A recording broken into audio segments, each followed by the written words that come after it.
এ আমার দয়ার মালিক, তোমার রহমতের নজরে আমি শেখ সাদি তোমার বন্দার দিকে একটু তাকাও।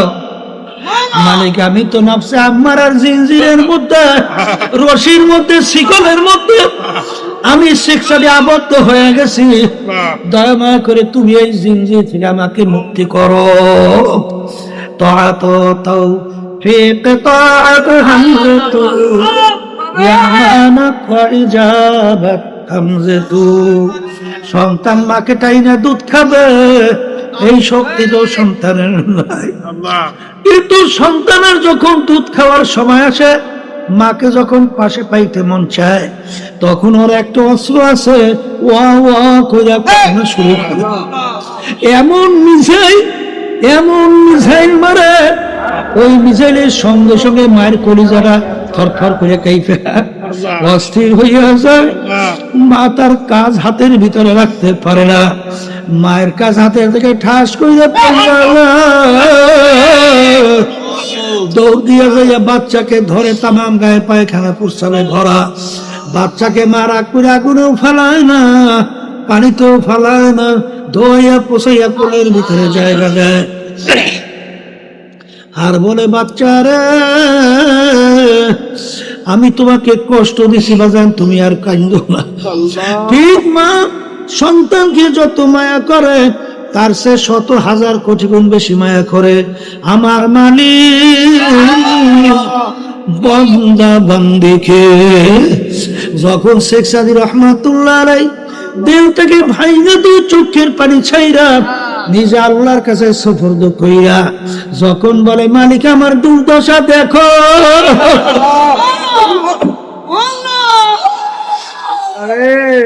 আমার দয়ার মালিক,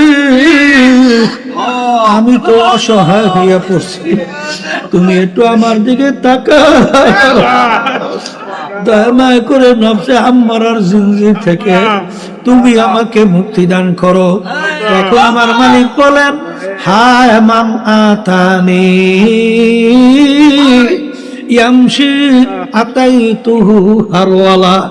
হে আমার বান্দা বান্দি, তুই যখন আমাকে পাওয়ার জন্য তুই যখন হাইটা হাইটা রওনা করলি, আমি রহমতের দরিয়া জোশ মাইরা আমি মালিক তোর অস্থিরতা কান্না সহ্য করতে পারি না। আমার রহমত দৌড় দেয়, দৌড় দিয়া যায় তোকে চাই না, আমার কুদরতে কোলের ভিতরে জায়গা না দিয়া ভাই না। এই জন্য আমার বাজানদেরকে বলবো, পর্দালে মা বোনদেরকে বলবো, আজকে দুনিয়ায় বাজানরা যে কোনো কাজ করার জন্য কষ্ট করা লাগে, বাজার পুরস্কৃত হওয়ার জন্য কষ্ট করা লাগে। আর কিয়ামতের ময়দানে আমার মালিক মানুষগুলোকে 2টা ভাগে ভাগ করবেন। আরে যারা বেহেশতে মালিকের পুরস্কৃত জায়গা, শান্তির জায়গা বেহেশতে যাইতে চাও, তাদের দুনিয়ায় থাকা অবস্থায় কষ্ট করা লাগবে। নামাজ পড়ায় কষ্ট, রোজা রাখায় কষ্ট, পর্দা করায় কষ্ট, হারাম হালাল তমিজ পার্থক্য কইরা খাওয়া চলা কষ্ট, মিথ্যা থেকে বাঁচা কষ্ট, জুলুম থেকে বাঁচা কষ্ট, ঘুষ থেকে বাঁচা কষ্ট, সুদ থেকে বাঁচা কষ্ট, বাজান রে সাদাবাজি থেকে বাঁচা বড় কষ্ট, মিথ্যা বলা থেকে বাঁচা বড় কষ্ট। কিন্তু এই কষ্টের পথ অবলম্বন কইরা যদি তুমি আর আমি আল্লাহর ফজল ও করমে আল্লাহর উপরে তাওয়াক্কুল কইরা রাস্তায় পাড়ি জমাতে পারি, আমার মালিক তো বড় দয়ার, আমার মালিক তো বড় মায়া। যখন বান্দা বান্দি আমার মালিককে পাওয়ার জন্য হিসাবাই ইয়াসিরা, এ বান্দা বান্দি কি নিয়ে আসছো? মালিক আপনি যেরকম চলার জন্য বলছেন সাধ্য অনুযায়ী চেষ্টা করছি। মালিক বান্দা বান্দি তোর অবস্থা তো আমি জানি, যা যা যা যাও যা, তোকে আমি মাফ কইরা সিরেস্তে শান্তির জায়গা বেহেশত দান করো। আল্লাহ আপনি আমার জন্য আমাদের সবার জন্য কবুল করে নেন। আমার ভাইদেরকে বলবো এই দেল তৈরি করার জন্য 5টা ঔষধ সকাল সন্ধ্যা আমার মালিককে নিয়ে একটু বৈশা আমার মালিককে স্মরণ করা লাগবে। যদি যে আল্লাহর বান্দা বান্দী সকাল সন্ধ্যায় বৈশা আমার মালিককে স্মরণ করে, আমার মালিক বলেন আনা জালিসুন মাযকারনি, যেই বান্দা বান্দী আমাকে নিয়ে আমার জিকির করে আমি কুদরতি ভাবে ওই জাকিরের সঙ্গে বৈশা যাই। মালিক যেই বান্দা বান্দির সঙ্গে কুদরতি ভাবে বসে ওই বান্দা বান্দি আর কোন চিন্তা থাকবে না, আমার মালিকই সেই বান্দা বান্দি জিম্মাদার হইয়া যায়। জোরে বলেন কথা ঠিক কিনা? আজানের কলব পরিষ্কার করার জন্য হাতিয়ার যত আল্লাহর হাবিব বলেন আল্লাহর জিকির, কথা কয় না? ইদিন কাশাফাল গুবার আফরাসুন তাহতার জুলকা আম হিমারো। হে বড় লোক আমার বাবারা, হে ক্ষমতা সম্পূর্ণ আমার বাবারা, হে বড় বংশের আমার বাবারা, হে বড় শিক্ষিত আমার বাবারা, পর্দার মা বোনেরা, হে ধনী আমার বাবারা, আজকে চক্ষু খোলা দুনিয়ায় যেই পরিচয় সেই পরিচয় দিয়ে চলো। ওই এক যুগের ভিতরে কোন লোক যদি ঘোড়ার পিঠে সওয়ার হইতো সামাজিক দিক থেকে সম্মানিত হিসেবে পরিচয় লাভ করত। এক ব্যক্তি সম্মান কামাই করার জন্য অন্ধকারে ঘুট ঘুইটে অন্ধকার একটা গাধার পিঠে সওয়ার হইয়া দূর থেকে ঘোষণা করে আর যায় আমি অমুকের ছেলে অমুক, আমি ঘোড়ার পিঠে সওয়ার হইয়া যাই। তখন এক ব্যক্তিকে সূক্ষ্মভাবে দেখে ফেললো ও আসলে কোন ঘোড়ার পিঠে সওয়ার না, একটা গাধার পিঠে সওয়ার। তখন সেই ব্যক্তি ডাক দিয়া বলে চুপ কর, অন্ধকার পরিষ্কার হোক, সূর্য আকাশে উঠুক, তখন তুমি দেখতে পাবে তুমি ঘোড়ার পিঠে না তুমি গাধার পিঠে। আজকে চক্ষু খোলা দুনিয়ায় অনেকে আমরা অনেকে পরিচয় দিয়া চলি, কিন্তু যেদিন তোমার আমার চোখের থেকে হায়াতের বেড়া পার হইয়া যাবে, যখন চিরতর চক্ষু বন্ধ, তখন তুমি দেখতে পাবে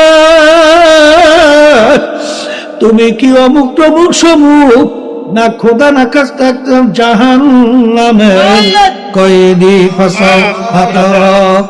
ইদিন কাশাফাল গুবার আফরাসুন তাহতা রাজুলিকা আম হিমারু। আমার মালিক বড় দয়ার, বড় মায়া।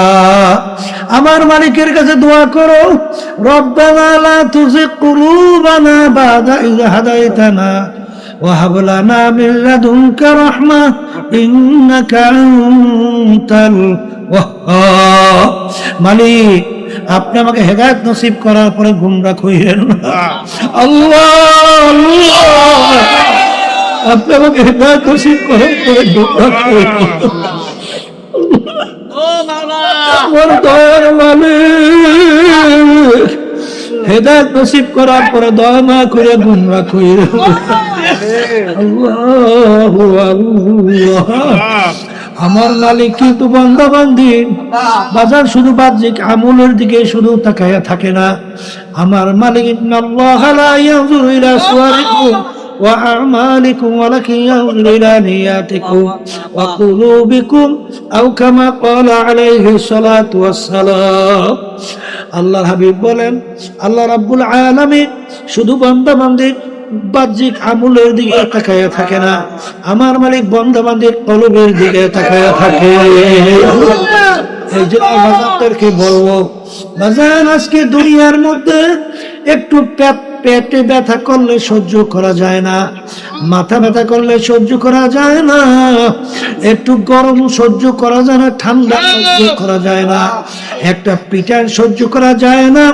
আল্লাহর হাবিব বলে যদি নাফরমান হইয়া কবরে যাও জাহান্নামের আগুন এসে কবর হইয়া যাবে। আল্লাহ আপনি আমাকে আমাদের সবাইকে মাফ করেন। আল্লাহ হাবিব বলেন ও আমার উম্মতেরা কোন কোন নাফরমানের কবরের মধ্যে 99 লাউ নফিকা ফিল আরদি মা আমবাতাত খাদরা 99টা বিষাক্ত সাপ জমা হবে, নাফরমানকে পেঁচাইয়া টুকরাই থাকবে। এমন দিদার জমিনে দেখে মুখ করে ফুক দিল, ওই গাছপালা মাথা জাগাতে পারতো না। এই আযাব সহ্য করার শক্তি শক্তি দুনিয়ার কোন মানুষের নাই। এই জন্য আমার ভাইদেরকে বলবো, পর্দার মা বোনদেরকে বলবো, আমি আপনাদের জন্য দোয়া করে, আমিও দোয়া চাই, মালিক যেন কালবে সালিম নিয়া, ইমানকে নির্বাচন কইরা, চোখে পানি নিয়া, কলম নরম কইরা, মালিকের পাগল হইয়া আল্লাহর হাবিবের তরিকা অনুযায়ী চইরা, তারপর দুনিয়া থেকে বিদায় নিয়ে কবরে যাওয়ার তৌফিক দান করেন। হাদিসের মধ্যে আসছে, আল্লাহ রাসূল সাল্লাল্লাহু আলাইহি ওয়াসাল্লাম বলেছেন, মা ইউরিদিল্লাহু বিহি খায়রান ইউফাক্কিহু ফিদ্দীন। আল্লাহ যাকে ভালোবাসেন, ইচ্ছা করেন, তাকে দ্বীনের সহি বুঝ দান করে। যত নেয়ামত আল্লাহর পক্ষ থেকে আসে, আল্লাহ দান করছেন, এর ভিতরে সবচেয়ে বড় নেয়ামত হলো হেদায়েত প্রাপ্ত হওয়া। উজারি কারি ইব্রাহিম সাহেব রাহমাতুল্লাহি আলাইহি, তাকে একজন প্রশ্ন করছিলেন, হযরত, হেদায়েত আল্লাহর হাতে রাখলেন কেন? হযরত বলছিলেন, হেদায়েতের চেয়ে বড় নেয়ামত আর নাই, আর কিছু হতেও পারে না। আল্লাহ রাব্বুল আলামিন এই নেয়ামত তার হাতে এর জন্য রাখছেন, আল্লাহ চায় বান্দা বান্দি আমার কাছে হেদায়েত চাবে, আমি দান করব।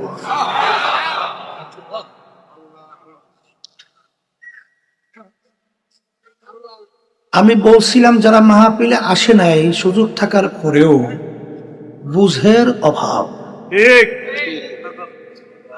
এখন বুঝের অভাব বুঝবে কারা? যারা মানুষ।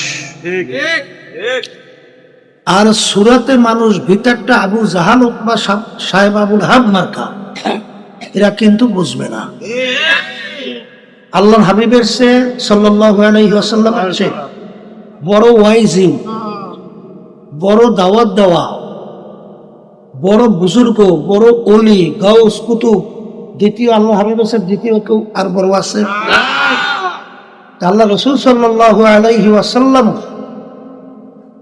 তার চাচা আবু জাহল সহ, আবু লাহাব সহ, এদেরকে কিন্তু হেদায়েত প্রাপ্ত করতে পারে না।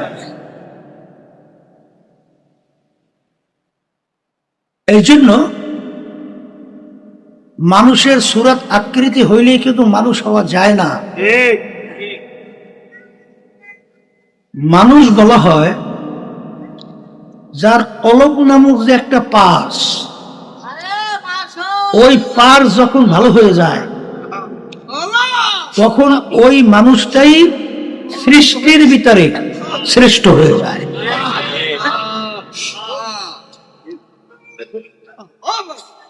যেমন সমাজের ভিতরে এক শ্রেণীর মানুষ দেখবেন,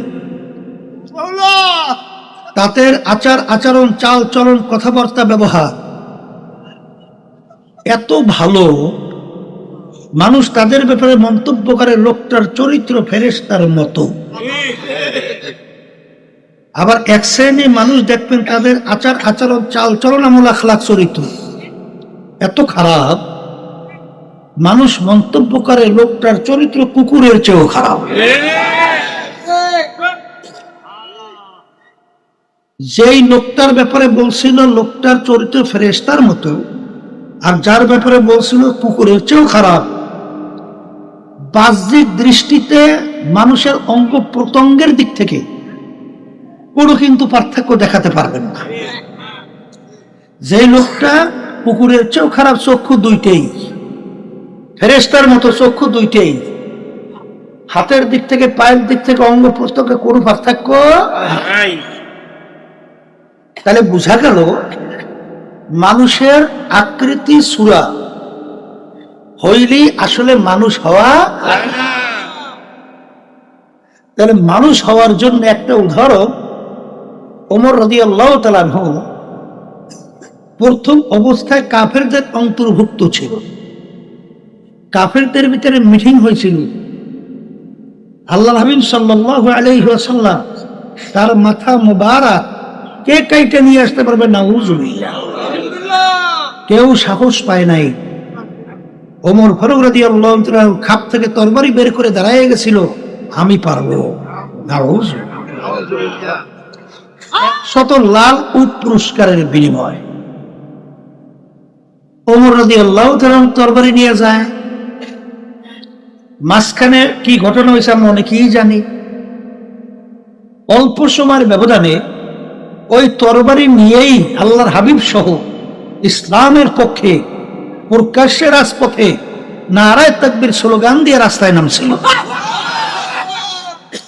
এখন বলেন তো, একটু আগে যে আল্লাহ রাসূল সাল্লাল্লাহু আলাইহি ওয়াসাল্লামকে কতল করতে রওনা করছিল, পরবর্তীতে যে ইসলামের পক্ষে আল্লাহর হাবিবের সঙ্গে নিয়ে রাস্তায় নামছিল, বাহ্যিক কোন অঙ্গ প্রত্যঙ্গ পার্থক্য হয়েছে? হাত কি দুইটাই ছিল, এখন দুইটা আছে না বেশি হয়েছে? চোখের দিক থেকে পার্থক্য কিছু হয়েছে? অঙ্গ কোন প্রত্যঙ্গে পার্থক্য হয়েছে? তাহলে যে কোনো একটা জায়গায় পার্থক্য হয় নাই, ওই পার্থক্যটা জায়গার নাম কি? তাইলে বোঝা গেল ওই কলবের উপরে ভিত্তি কইরেই মানুষ ভালো এবং মন্দ এইটা সার্টিফিকেট দেওয়া যাবে। কথা ঠিক না বেঠিক? আর আল্লাহ রাব্বুল আলামিন কুরআনুল কারীমের মধ্যে তার বেহেশত স্থায়ী শান্তির জায়গা মেহমানখানা, সেখানে কাদেরকে জায়গা দেবে আল্লাহ বলতেছেন, ইল্লা মান আতাল্লাহা বিকলবিন সালিম। ভালো পরিষ্কার পরিচ্ছন্ন কলব ছাড়া আমার পবিত্র জায়গা বেহেশতের ভিতরে জায়গা হবে না। আমি বলছি না, আল্লাহ বলছে। আল্লাহ রাব্বুল আলামিন কুরআনুল কারীমের বিভিন্ন সূরার ভিতরে বিভিন্ন জায়গায় আত্মশুদ্ধির ব্যাপারে, কলবের ব্যাপারে গুরুত্ব সহকারে কসম করিয়া প্রায় 11টার মতো কসম এক সূরার মধ্যে, قد أفلح من زكاها وقد خاب من دساها, যারা আত্মাকে পবিত্র করবে তারাই নাজাত পাইয়া কামিয়াব হয়ে জান্নাতে যাবে। এই কলব যাদের পরিষ্কার নাই তারাই ক্ষমতায় যাওয়ার জন্য আল্লাহকে ছেড়ে দেয়। যাদের কলব পরিষ্কার হয় নাই তারা অহরহ মিথ্যা বলতে দ্বিধা করে না।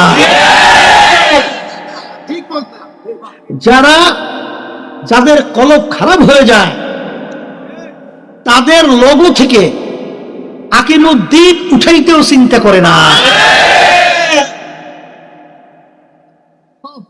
কথা ঠিক না? আমার বাজানদেরকে বলি, হে কবরের যাত্রী, আল্লাহ রাসূল সাল্লাল্লাহু আলাইহি ওয়াসাল্লাম কাফেরেরা তার উপাধি দিয়েছিল আল আমিন, সত্যবাদী। আলামী শব্দের অর্থ কি? সত্যবাদী। আবু বকর রাদিয়াল্লাহু তাআলা তার উপাধি দিয়েছিল সিদ্দিক, অর্থ কি? সত্যবাদী।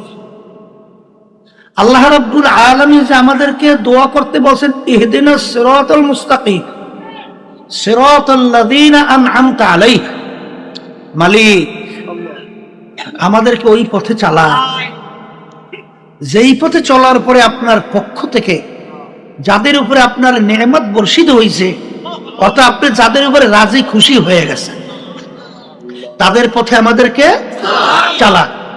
এইটা প্রত্যেক নামাজে পড়েন না? পড়েন না? এখন কাদের উপরে আল্লাহ রাব্বুল আলামিন রাজি খুশি হয়েছে? আল্লাহ রাব্বুল আলামিন অন্য আয়াতের ভিতরে বলেন, মিনান নাবিয়িনা ওয়াস সিদ্দিকিনা ওয়াস শুহাদাই ওয়াস সালিহিন ওয়া হাসুনা উলাইকা রাফিকা।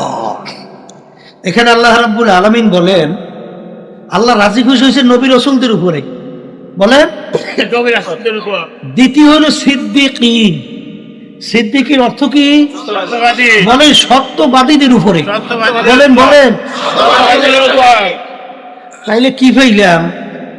আল্লাহ হাবিব সাল্লাল্লাহু আলাইহি ওয়াসাল্লাম উপাধি পায়, লকব পায় আল আমিন, সত্যবাদী। আবু বকর রাদিয়াল্লাহু তাআলা উপাধি পায় সত্যবাদী। আল্লাহ রাব্বুল আলামিন রাজি খুশি সত্যবাদী। আল্লাহ রাব্বুল আলামিন হুকুম করেন ওয়া কুনু মা'আস সাদিকিন, তোমরা সত্যবাদীদের সঙ্গে স্পর্শে যাও, তাদের দলভুক্ত হইয়া চলো, তাদের সোহবত অবলম্বন করো। কে হুকুম করছে? আল্লাহ।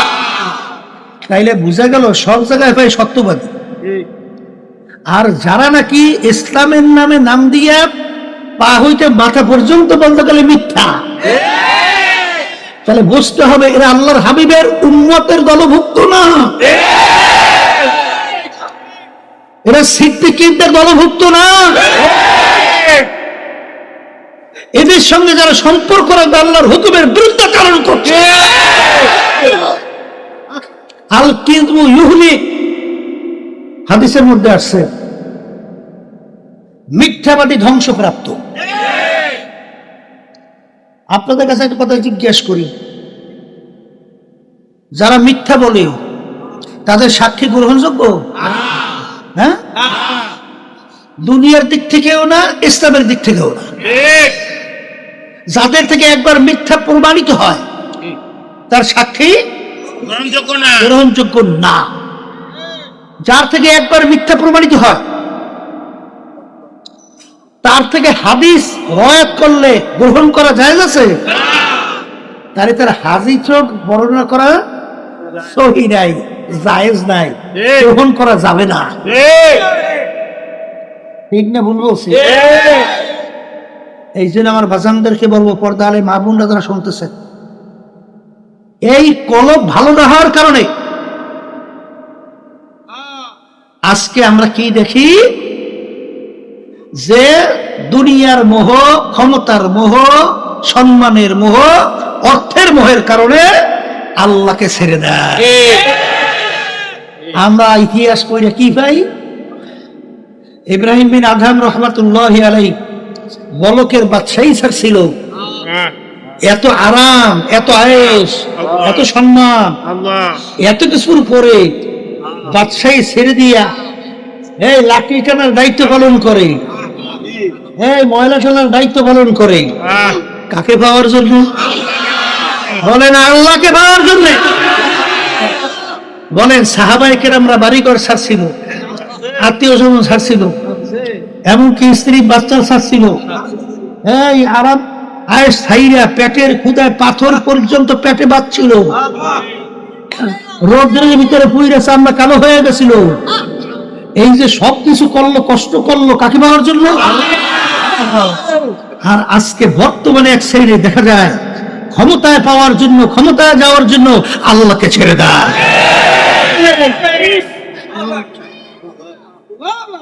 এখন এই বুঝটা আসবে কাদের ভিতরে গুরুত্ব সহকারে?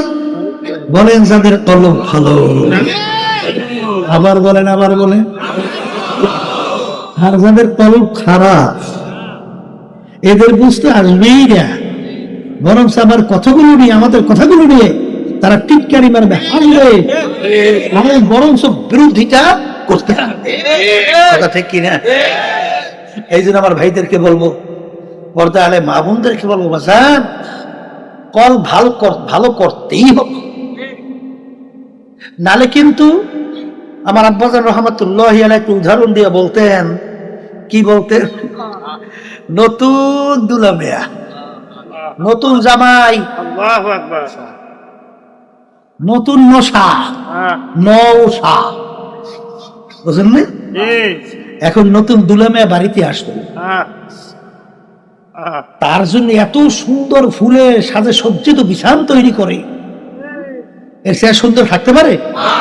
কারণ কি, নতুন দুলামে আসবে, সুন্দর নতুন ফুলের বিছানায় তাইকে জায়গা। কথা ঠিক? কিন্তু দুলামের এমন পেট খারাপ হয়ে গেছে, দুলামের কি হয়েছে? এমন পেট খারাপ হয়েছে পানির মতো বাথরুম, নিয়ন্ত্রণ নাই। এখন এই অবস্থায় নতুন দুলামে নতুন ফুলের বিছানায় জায়গা দেয়? আফসোস, নতুন দুলামের জন্য এত সুন্দর ফুলের সাজে সজ্জিত বিছান তৈরি করলাম, নতুন দুলামে আসবে আর তাকে নতুন বিছানায় জায়গা দেব, কিন্তু আফসোস দুলামের পেট খারাপ হয়ে গেছে, তাকে এই বিছানায় জায়গা হবে না, হসপিটাল নিয়ে যায়। আগে চিকিৎসা করো, হসপিটালে ভর্তি। আমার মালিক আমার আল্লাহ আপনার আমার জন্য স্থায়ী চিরস্থায়ী শান্তির জায়গা বেহেশত মেহমানখানা হিসেবে তৈরি করছে, কিন্তু শর্ত লাগাইছে, খবরদার রোগাগ্রস্ত কলব নিয়ে আমার এই পবিত্র জায়গা বেহেশতের মধ্যে হবে না। এখন খোদা নাকাস্তে কেউ যদি রোগাগ্রস্ত কলব নিয়ে আমার মালিকের দরবারে হাজিরা দেয়, আমার মালিক আফসোস করবে আর বলবেন, আফসোস ওদের জন্য আমি এত সুন্দর সাজে সজ্জিত বিছানা তৈরি করলাম, এমন সুন্দর জায়গা আর আমার জায়গা এত সুন্দর কেউ কোনোদিন দেখে নাই, কানেও শোনে নাই, কোনোদিন কল্পনাও আসে নাই এরকম এরকম সুন্দর হইতে পারে, তার চেয়েও সুন্দর। কিন্তু আফসোস ওদেরকে আমি বলছিলাম এই জায়গায় জায়গা পাওয়ার জন্য, হারে কদ আফলাহা মান যাক্কাহা ওয়া কদ খাবা মান দাসসাহা ইল্লা মান আতাল্লাহা বিকলবিন সালিম। পরিচ্ছন্ন সুস্থ কলব ছাড়া আমার পরিচ্ছন্ন বেহেশতের ভিতরে জায়গা হবে না। কেউ যদি রোগাগ্রস্ত কলব নিয়া মালিকের দরবারে হাজিরা দাও, আমার মালিক বলে, ফেরেশতারা এই অবস্থায় অপবিত্র কলবের অধিকারী এই লোকদেরকে আমার পবিত্র জায়গা বেহেশতের ভিতরে দেওয়া যাবে না। যাও যাও যাও, ওদের কলবের চিকিৎসার জন্য আমি হসপিটাল বানায় রাখলাম জাহান্নাম। আল্লাহ আপনি আমাকে আমাদের সবাইকে মাফ করিয়া দেন।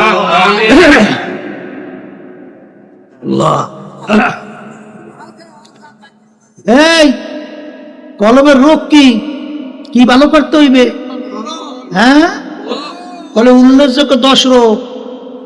বড় রোগের নাম বলে তাকাব্বুরি, হ্যাঁ, হিংসা, রিয়া, অজব, হুব্বে হুব্বে মাল, রাগ, গিবত শেখায় সহ এই বিভিন্ন ধরনের এই রোগগুলো কলবের উল্লেখযোগ্য রোগ। এই রোগগুলো যখন দূর করবে তখনই ওই মানুষটাকে ফেরেশতার চেয়েও সম্মানিত হয়ে যাবে। এই যাদের এই কলব ভালো হয়েছিল তাদের আব্বাজান রহমতুল্লাহি আলাইহি বলতেন, এই আম যদি ফাঁকে ওর বাহিরে কিন্তু রং ধরে। হ্যাঁ, এই আম যদি পাকে বলে হুজুর এক পদের সোরা রঙ, এই কথা বলো কেন, সোরা রং আম আছে, সোরা রং বাহ্যিক ভাবে বুঝানোতে পাকছে, কিন্তু ভিতরে পাকার পরে ওর বাহিরে কিন্তু একটা আলাদা পরিবর্তন হয়, দেখলে বোঝা যায় যে ও পোক্ত হয়েছে। কথা ঠিক কিনা? তাই তোমার ভিতরে আত্মশুদ্ধি যদি আসে তোমার বাহ্যিক ভাবে তার রং ধরবে। যার বাস্তবতা হলো ওমর ফারুক রাদিয়াল্লাহু তাআলা আনহু অর্ধেক দুনিয়ার রাজত্ব করছিলেন, বাংলাদেশের মতো প্রায় 200 দেশের রাজা। এই ওমর ফারুক রাদিয়াল্লাহু তাআলা আনহু তিনি জেরুজালেম রওনা করছিলেন, উটের পিঠে সওয়ার, গোলাম উটের রশি টানতেছে। আমির চিন্তা করলেন, গোলাম যে রোদ্রের ভিতরে রশি টানে সেও তো মানুষ, আর আমি তো উটের পিঠে বসে, আমিও তো মানুষ, তা ও রোদ্রে পুড়ে সামনা কালো হয়ে যাবে আর আমি আরামে উটের পিঠে থাকবো না, এটা তো হয় না। এই চিন্তাটা আসছে কখন? যখন কল ভালো হয়েছে। কথা ঠিক কিনা? আবার শুনছি যে আগের যুগের জমিদার তালুকদাররা, বর্মিয়ারা, গরিব শ্রেণী মানুষ, ওই যে কোচ দিয়ে মাছ ধরে না, কোচ, চল টেডা টেডা, তো একজনে বলে ওই কোচ দিয়ে মাছ ধরিয়া যাইতে আছে, তেমন ওই জমিদার ডাক দিছে, তালুকদার বড় মেয়ে, এদিকে আস। কলে এই মাছটা কেমনে ধরছো? কলে টেলা মাইয়া। কলে কিভাবে টেলা মাইয়া? কলে পানির ভিতরে সাঁতরাই দিয়েছে, তখন টেলা মাইয়া ধরছে। কলে পানি মধ্যে নাও, নামার বলে সাঁতরা, ওই ওর হয়ে টেলা মারছে। মানুষ কথা বুঝছেন? কি বলছেন? এই বেটা, তুই লোকের কি খেয়াল শুনি? তাই যেই হোক, যে কথা বলতে চাইছিলাম, মানুষের কথাটা শুনতে দিলে এই দায়িত্ব নেবে। যেই কথা বলতে চাইছিলাম যে এরাও তো মানুষ, আর ওমর ফারুক রাদিয়াল্লাহু তাআলা সেও তো মানুষ। তার ভিতরে চিন্তা আসছে, আশরাফুল মাখলুকা রোদ্রের ভিতরে একাও এই বেটার জন্য তো মানুষ ভয় শুনতে পারবে না। তাই যেই কথা বললো না, যেই কথা বলতে চাইছিলাম, ধৈর্য ধরতে হইবে না? ধৈর্য সাথে আল্লাহ থাকে না? আচ্ছা তো বললো ভালো। তাই যেই কথা বলতে চাইছিলাম যে তিনি গোলামকে হুকুম করলেন, গোলাম তুমি উটের পিঠে ওঠো, আমি উটের রশি টানব।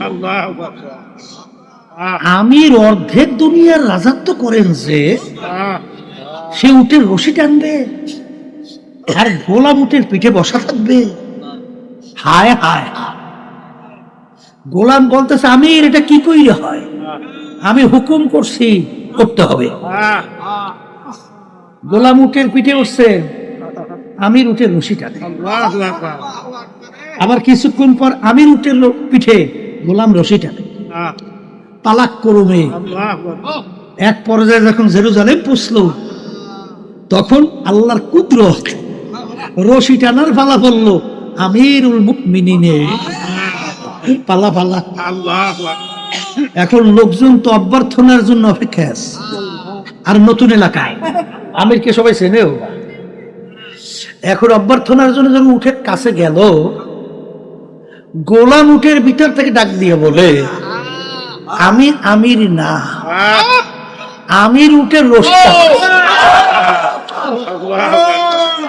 এই অবস্থা হয় কখন? বলে যখন কল ভালো হয়। কথা ঠিক কিনা? এই যাদের কল অনর্থক কষ্ট দেয় না, যার কল ভালো হয়, সে অনর্থক একটা গাছের ডাল ছেড়ে না। যার কল ভালো হয়, সে কথার মাধ্যমে একটা মানুষকে কষ্ট দেয় না, একটা পশুকে কষ্ট দেয় না। কথা ঠিক কিনা? এই জন্য কল ভালো করা লাগবে না? ভালো করবে না, শুয়ে শুয়ে নাকতে মাথায় নিয়ে ঘুমাইনি ভালো না? চেষ্টা করা লাগবে। আবার বলেন না, কেমন চেষ্টা? হায় হায়। রজানা মিন জিহাদিল আসগর ইলা জিহাদিল আকবার। আল্লাহ হাবিব সাল্লাল্লাহু আলাইহি ওয়াসাল্লাম বলেন, সাহাবারা ছোট যুদ্ধের থেকে বড় যুদ্ধের দিকে রওনা করলাম। সাহাবায়ে কেরাম বলে, আল্লাহর রাসূল সাল্লাল্লাহু আলাইহি ওয়াসাল্লাম, এখন মাত্র যুদ্ধ করে আসলাম, এর চেয়ে আবার বড় যুদ্ধ কোনটা? আল্লাহর হাবিব সাল্লাল্লাহু আলাইহি ওয়াসাল্লাম বলেন, নফসের সঙ্গে জিহাদ করা এর চেয়ে বড় যুদ্ধ।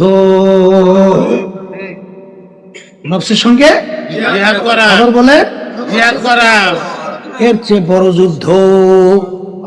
এই জন্যই আল্লাহর কুতুবেরা আমাদের নাম রাখছে মুজাহিদ। নাম রাখছেন কি? বলেন না। এই জন্য মুজাহিদ কমিটি নীতিমালার ভিতরে লেখা আছে, সার্বক্ষণিক শয়তান এবং নফসের বিরুদ্ধে জিহাদ। ঠিক কিনা? কিতাবের ভিতরে আছে, মান আরাফা নাফসাহু ফাকাদ আরাফা রাব্বা। যে নিজের নফসের পরিচয় লাভ করতে পারছে, সেই আল্লাহকেও পাইয়া পরিচয় লাভ করতে পারবে। কথা ঠিক কিনা? হে আল্লাহর বান্দারা, আল্লাহর ওলিদের ইতিহাস পড়েন। খালি দরবেশ হইতেছেন, বুজুর্গ হইতেছেন, আরে বুজুর্গের ইতিহাস পড়েন না, আল্লাহর ওলিদের ইতিহাস পড়েন, সাহাবায়ে কেরামদের ইতিহাস। এরপর বুজুর্গ হইয়েন।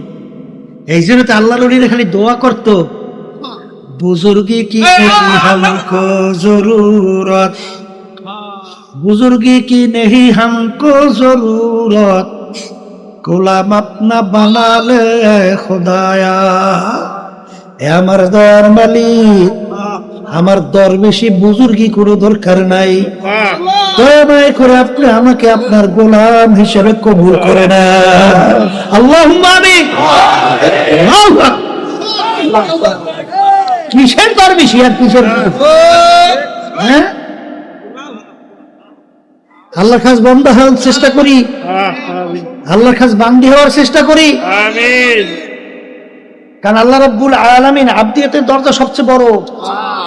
আল্লাহ রাব্বুল আলামিন তার রাসূলের উপাধি দিয়েছে আবদুহু ওয়া রাসূলুহু। আগে আমার বান্দা, এরপরে আমার রাসূল। কথা ঠিক কি না? এই জন্য কি করা লাগবে? বলেন মুজাহাদা করা লাগবে। আবার বলেন হ্যাঁ, মুজাহাদা করতে হলে একটা নিয়ম অনুযায়ী করতে হবে। কথা ঠিক কিনা? এই ডাক্তাররা চিকিৎসা করে, প্রেসক্রিপশন করে, কি প্র্যাকটিক্যাল, তাদের এই ইন্টার্নি আছে না, 1 বছর প্র্যাকটিক্যাল। কারণ আসলে কোন রোগটায় কি ঔষধ কিভাবে ডোজ দিলে রোগটা ভালো হবে, এই জন্য তারা ওই থিওরি অনুযায়ী পরীক্ষা করিয়ে এরপরে ওই রোগ অনুযায়ী প্রেসক্রিপশন করে। আল্লাহর ওলিরা মানুষ হওয়ার জন্য, কলকে ভালো করার জন্য কোন কোন পদ্ধতিতে কিভাবে মুজাহাদা করতে হবে তারা কইরা, যখন নাকি ওইটা তারা আল্লাহর রহমতে ফল ভালো পাইছে, তখনই তারা আল্লাহর অন্য বান্দা বান্দীদেরকে এই ফলটা শুনাইয়া এই লাইনে মুজাহাদার জন্য আপনাকে আমাকে প্রেসক্রিপশন করছে। কথা ঠিক কিনা? সব জায়গায় চালাকি চলে না, অত জায়গায় ইঞ্জিনিয়ারিং বুদ্ধি চলে না। যদি ইঞ্জিনিয়ারিং বুদ্ধি করতে যান তাহলে কিন্তু আপনি ফেল করবেন। ফেল কি করবেন? ফেল করবেন। আমাদের উদ্দেশ্য কি? কল ভালো করা, ইমান নির্বাচন করা, আমল বাড়ানো, চোখে পানি নিয়া, কলম নরম কইরা, মালিকের হুকুম নবীর তরিকা অনুযায়ী চইলা কবরে যাওয়া। এখন আমাদের এই কাজটা করতে হইল। কোন প্রেসক্রিপশন অবলম্বন করলে আমাকে বাধা দেওয়া হইলে রোগগুলো ভালো হবে, যেই পথে চলতে আমাদের রোগ বাধা নেয়, সেই শত্রুদেরকে পরাস্ত করতে পারবো, তখনই সেই পথ ধরে আমাদের হাঁটতে হবে, দলাদলি বুঝি টুঝি না। কথা ঠিক কিনা? গ্রামে একটা কথা আছে, ডাক্তার দেখাবার পরে এখন অনেকদিনের মতো ডাক্তার দেখাইছে, প্রেসক্রিপশন করছে, ঔষধ খায়। এখন জিজ্ঞেস করে একজন, কে তোমার রোগী কেমন আছে? বলে রোগী কেমন আছে কি বলবো, আগে তো বাইরে যাইয়া মানে বাথরুমটা তো সারতে পার, এখন একেবারে বিছানে। উন্নতি হয়েছে না অবনতি হয়েছে? তাইলে আপনি পীরের কাছে যাইবেন, যে কোনো মুরব্বীর কাছে যাইবেন, যাওয়ার পরে আপনার যে রোগগুলো সারার কথা সেগুলো না সাইয়া বরঞ্চ আরো অবনতি হয়, তাহলে সেই ডাক্তারের কাছে কোনো পাগলও যায়।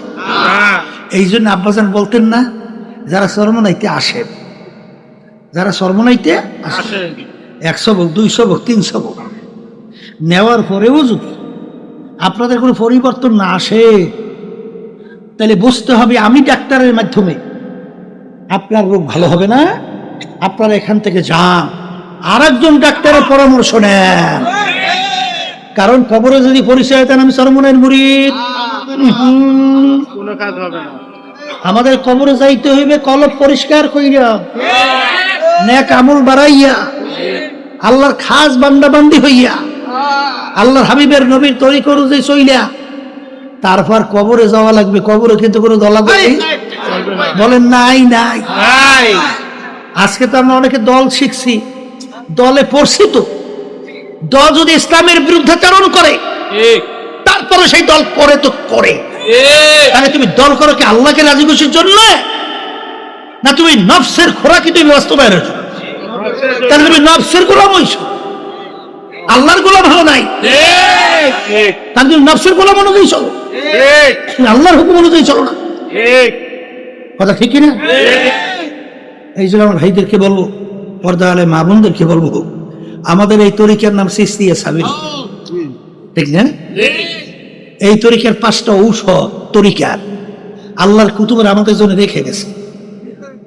বুদ্ধিমানী চালাকি চলবে না। অনেকে অনেকে যুক্তি দেয়, ওরে পাগল, যুক্তি এক জিনিস, বাস্তবতা আরেক জিনিস। কথা কয় না? যুক্তি এক জিনিস, বাস্তবতা আরেক জিনিস। যুক্তি দিয়া কোনদিন কেউ কোনদিন লক্ষ্য উদ্দেশ্যে পৌঁছতে পারছে না, ওদের মাঝখানে ধ্বংস হয়েছে। এই জন্য যুক্তি মুক্তি ছাড়তে হইবে। এই জন্যই আল্লাহ রলিলে বলতেন, আলী রাদিয়াল্লাহু তাআলা বলছিলেন, আদমুদা মাকলে দুরান দিশের, আজমুদা মাকলে দুরান দিশের, বাদা জিদে ওয়ানা সাজাম খেশের। হে আমার দয়ার মালিক, আমি আমার নিজের বুদ্ধি জ্ঞান আমি সবকিছু আল্লাহ এবং আল্লাহ রসুলের হাতে সুপর্দ করলাম। আল্লাহ এবং আল্লাহর রসুল আমাকে যেভাবে চলতে বলেন, ব্যক্তিগত জীবন, পারিবারিক জীবন, সামাজিক জীবন, রাজনৈতিক জীবন, ব্যবসা ক্ষেত্রে, কামাইয়ের ক্ষেত্রে, খরচের ক্ষেত্রে, সব ক্ষেত্রে যেভাবে চলতে চালাতে বলছেন, ওইভাবে আমি চালাবার জন্য আমি পাগল হইয়া গেলাম। এখন আমার আর কোনো নিজের বুদ্ধি, আমার কোনো নিজের জ্ঞান আমি ওখানে আর অ্যাপ্লাই করব না। আল্লাহ এবং আল্লাহর রাসূল আমাকে যেভাবে বলছেন ওইভাবে চলার নামই হলো মুসলমান। মুসলমানি বুয়াদ করদান হাদান আনে খুদ বাদস্তে খা জাদাদা। ঘোড়া যখন মুখের ভিতরে লাগাম লাগায়, আর ঘোড়ার নিজের ব্যক্তিগত শক্তি, বুদ্ধি, চালাকি আর চলে না, সওয়ারি যেভাবে তাকে চালায় সেইভাবে চলার নামই হলো লাগাম লাগানো।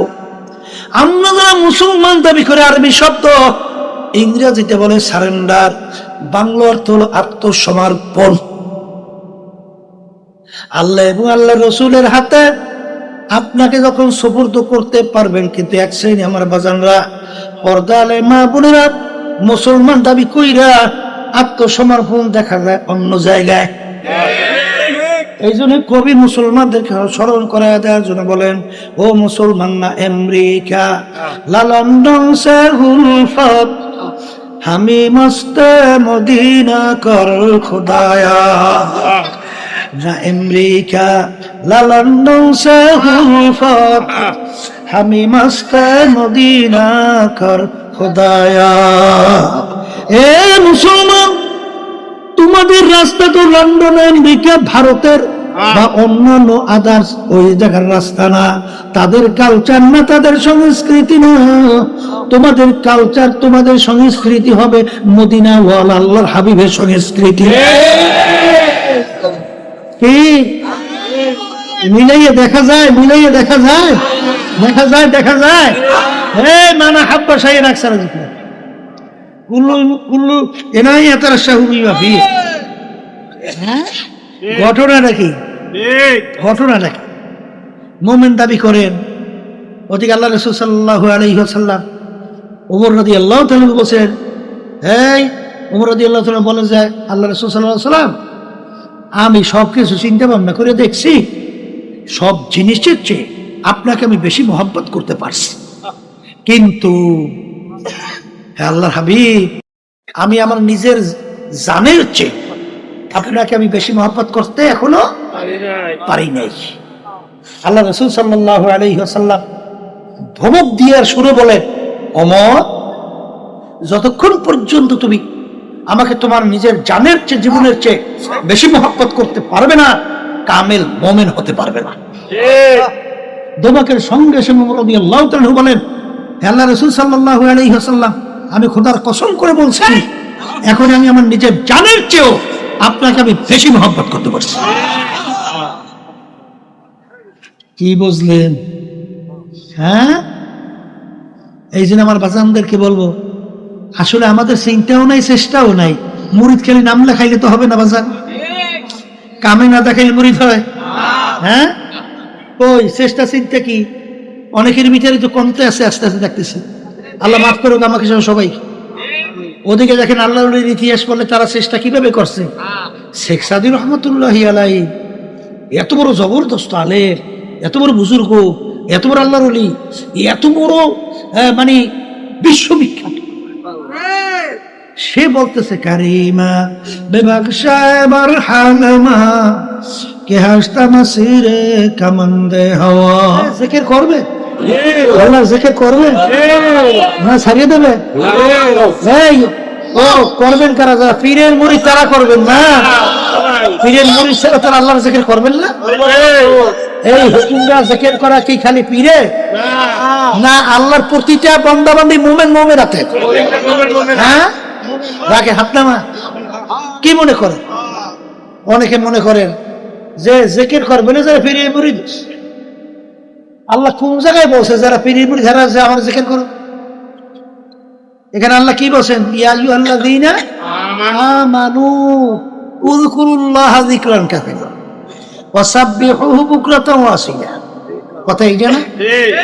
এখানে শুনছেন হে সর্বনাই মুরিদেরা, না হে পীরেরা, না হে আলেমেরা, না হে মুফতিরা, না হে চেয়ারম্যান মেম্বার এমপি মিনিস্টাররা, না আমার জিকির করো বলছে না। কি বলছে? যারা ঈমান আনছো, যারাই আমাকে বিশ্বাস করো, তারাই আমার জিকির বেশি করো। একই কোরআন আয়াত শুনাইছি না কিছু শুনাইছি? হ্যাঁ, তাহলে তুমি মুসলমান দাবি করো না? আসলে আপনি মুসলমান দাবি করেন না, তাহলে আপনি এই আয়াত মানবেন না? মানবেন? তাহলে কই আল্লাহর জিকির তো করেন না? তাহলে হুজুর নামাজ তো আল্লাহর জিকির, হ্যাঁ কোরআন কে তেলাওয়াত আল্লাহর জিকির, অন্যান্য ইবাদত আল্লাহর জিকির, কথা সব ঠিক আছে, কথা ঠিক কি না? কিন্তু ওয়াসাব্বিহুহু বুকরাতান ওয়া আসীলা, নামাজ কি খালি ভোরে আর বিকেলে না 5 ওয়াক্ত? হ্যাঁ, এই উযকুরুল্লাহ যিকরান কাসীরা, বেশি আমার জিকির করো। অন্য হাদিসের মধ্যে আসছে লা ইয়াযালু লিসানুকা রাতবাম মিন যিকরিল্লাহ, একটা মুহূর্ত জিহ্বা আল্লাহর জিকির ছাড়া খালি রেখো না। এখন বলেন এই জিহ্বা চালাইতে হইলে আপনি রাস্তায় হাঁটতে আছেন, ক্ষেতের ভিতরে কাজ করতে আছেন, এই পানির ভিতরে নাইমে ধান লাগাইতে আছেন, ওই সময় নামাজ পড়া যায় না? ওই সময় বসে তেলাওয়াত করা যায় না? ওই সময় অন্য ইবাদত করা যায় না? তখন আপনি জিহ্বাতে কোন তেলাওয়াত কোন ইবাদত করবেন? এই জন্য আল্লাহর ওলিরা বলতো না, হাতে করো হাতের কাজ, মুখে নাও আল্লাহর নাম। এই কথা ঠিক কি না? হাতে কাজ করবা তোমার কাজ, আর জবান নাম চালাইয়ে দাও, আল্লাহর নামে জারি করে দাও। হুজুর মন তো চায় না। আমার আব্বাজান বলতেন চাইবে কিভাবে? এই যার রোগ হইয়া জিহ্বা নষ্ট হয়েছে তার কি ভালো খাদ্য খাইতে মন চায়? তিতা লাগে, তিতা খাদ্যের দোষ, খাদ্যের দোষ না অসুস্থের কারণে জিহ্বা নষ্ট হয়েছে? এখন ডাক্তারের কাছে যাওয়া লাগবে না? কেউ যদি খামখেয়ালি করিয়া বলে যাই তোর খাদ্য তিতা, যা মানে আরে ভাই আমার খাদ্য তো ভালো, তুমি কিসের তিতা বলো? আসলে ভাইজান আপনার মনে হয় অসুস্থতার কারণে জিহ্বা খারাপ হয়েছে। ভাইজান আপনি খাদ্যের দোষ দিয়ে না, ডাক্তারের কাছে যান। কথা ঠিক? তোমার আমার আল্লাহর হুকুম, আল্লাহর হাবিবের তরিকা অনুযায়ী চলতে ভালো লাগে না, ইবাদত ভালো লাগে না, বুঝতে হবে এটা ইবাদতের দোষ না, নামাজের দোষ না, রোজার দোষ না, তোমার কলব খারাপ হওয়ার কারণে। কল ভালো করা লাগবে।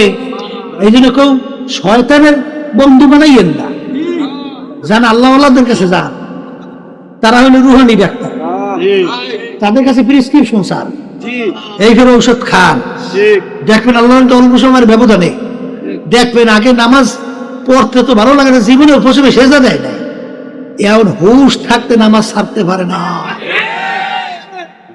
এরকম ঘটনা বাংলাদেশে হাজার হাজার লক্ষ লক্ষ আছে না? আছে না? এই জন্য আমার বাজানদেরকে বলবো, বর্দালে মা বোনরা যারা শুনতেছেন শোনেন, আজকে মাতুব্বারি টাকার গরম, ক্ষমতার গরম, দলের গরম, বংশের গরম, শিক্ষার গরম, সব চলবে, অসুবিধা নাই। কিন্তু কবরে কিন্তু একা, কবরে কি একা।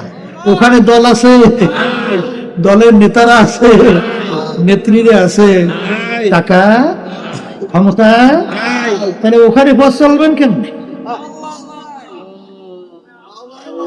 কেমনে চলবে?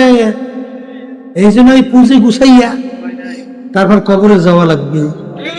আল্লাহ রহমতে চেষ্টা করতে রাজি আছি না? আল্লাহ আমাকে আমাদের সবাইকে তৌফিক দান করে। আবার কেউ আশার সাগরে পেট বসাইয়েন না। আল্লাহ কিন্তু তাদেরকে স্মরণ করাইয়া দিয়েছেন, আল্লাহকুমুত তাকাসুর হাত্তা যুরতুমুল মাকাবির। আরো বাঁচবো, আরো বাঁচবো, আরো বাঁচবো।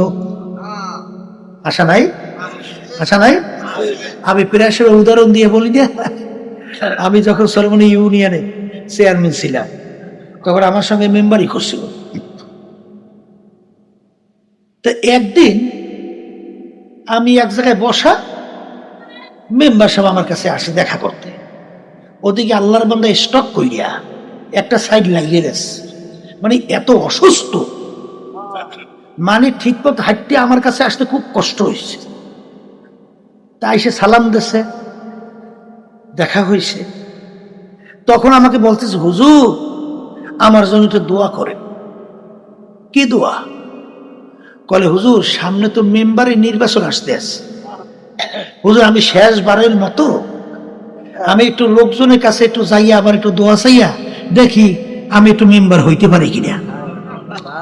এমন এই কথা আমি শুই না, এমন না পারি হাসতে, না পারি কাঁদতে। যে আফসুস, আল্লাহর মধ্যে ঠিক মতো হাঁটতে পারে না, এত অসুস্থ। এরপরও তার অনেক আশা, সে মেম্বার হবে। কয়েকদিন পরেই শুনি আল্লাহর বান্দা। তাই যারা নাকি আশার সাগরে পেট বাসাইয়া সাঁতরাইতেছে, এদেরকে আল্লাহ স্মরণ করাই দিতেছে, আল্লাহকুমুত তাকাসুর। যারা এই আশার সাগরে ভাসো, এমন একটা সময় তোমার জন্য অপেক্ষা করতেছে। আশা তোমার আশাই থাকবে, আশা আর বাস্তবায়িত হবে না। এরপরে ঘোষণা হইতে থাকবে, অমুকে আর দুনিয়াতে নাই। কথা ঠিক না ঠিক?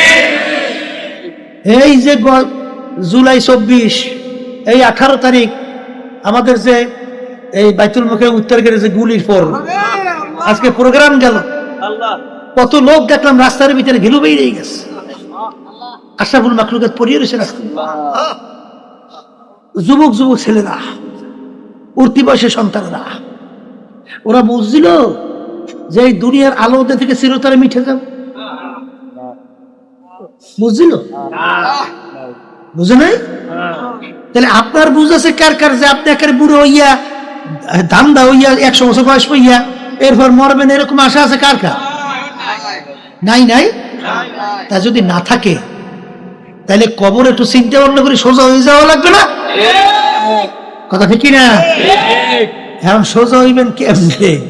আমাদের কলবের রোগ দূর করতে হবে, নেক আমল বাড়াতে হবে, ইমানকে নির্ভেজাল করতে হবে। ইমান নির্ভেজাল কিভাবে হয়, কলব কিভাবে পরিষ্কার হয়, নেক আমল কিভাবে বাড়ে, এটা আমাদের জানতে হবে। এরপরে আমাদের আল্লাহর হুকুম কুনু মা সাদিকিন, সাদিকিন বন্দাদের সংস্পর্শে যেতে হবে, তাদের পরামর্শ অনুযায়ী আমাদের জীবনকে চালাতে হবে। যারাই আল্লাহর রহমতে চালায়, তারাই আল্লাহর রহমতে দেখা যায় দিনার দিন তাদের নেকের পাল্লা ভারী হওয়া, পথ আল্লাহর মতে পরিষ্কার হয়। আর যারা চালাকি করে আর আশায় থাকে, আল্লাহ মাফ করুক, কোনো বিপদ যেন না হয়। এই জন্য আমার ভাইদেরকে বলবো, পর্দা আলে মা বোনদেরকে বলবো, আমি বুঝের জন্য আপনাদের সামনে যে কোরআন কারীম শুরু আয়াত তেলাওয়াত করছিলাম, যারা জ্ঞানী, যাদের আকল আল্লাহ দান করছেন, যারা বুঝতা, তারা চিন্তা করবে কোরআন কারীম 1900 বছর আগে নাযিল হইল। আল্লাহর হাবিব ছিলেন দুনিয়ার দিক থেকে এই উম্মি। সেই কোরআন কারীমে শুরুতে চ্যালেঞ্জ দেওয়া আয়াত, জালিকাল কিতাব লা রাইবা ফি, এত আবিষ্কারের যুগেও কেউ কোরআন কারিমে একটা ভুল বের করতে পারে নাই। বরঞ্চ যারাই নাকি রিসার্চ করে তারাই কিন্তু কালিমা কইরা ইসলামের পথ ধইরা আখিরাতের চিন্তায় মগ্ন হয়। কথা ঠিক কিনা? এরপরেও যারা নাকি মাতুব্বারি চালাকি করে ঘোরেন তাদেরকে শুনেই রেখে যায় ওই কবিতা, আমি ঘরের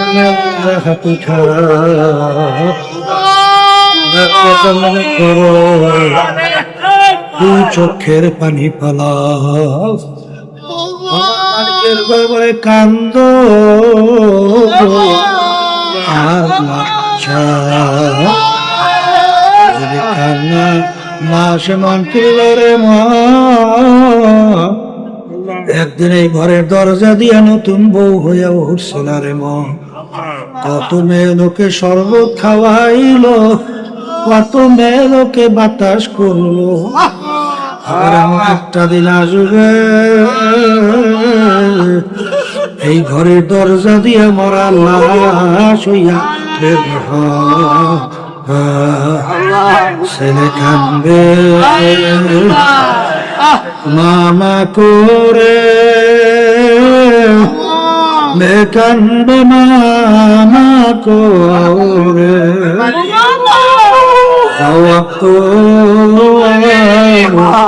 দিবা না।